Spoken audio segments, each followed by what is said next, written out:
தங்கம் வாங்கும் பொழுது மறக்காமல் இந்த விஷயத்தை செய்துவிடுங்கள். அவை என்ன என்பதை தெரிந்து கொள்ள நமது சேனலை சப்ஸ்கிரைப் செய்து கொள்ளவும். மேலும் உங்களுக்கு முருகரை பிடிக்கும் என்றால் ஓம் முருகா என்று கமெண்ட் செய்து கொள்ளவும். முதலாவதாக, தங்கத்தை நல்ல நாட்களில் வாங்க வேண்டும்.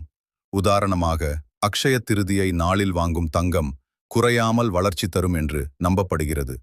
அதேபோல் தந்தத்தை நாளில் வாங்கினால் வீட்டில் செல்வம் அதிகரிக்கும் என்று சொல்வார்கள்.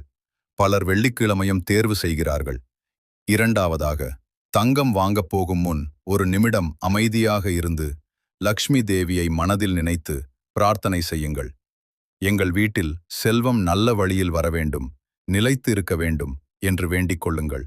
இது ஒரு நன்றி உணர்வும் நல்ல எண்ணத்துடனும் வாங்குவது என்பதை காட்டுகிறது. தங்கத்தை வீட்டிற்கு கொண்டு வந்ததும் அதை தரையில் வைக்காமல் சுத்தமான இடத்தில் வைக்க வேண்டும். சிலர் முதலில் பூஜை அறையில் வைத்து ஒரு தீபம் ஏற்றி நன்றி சொல்லுவார்கள்.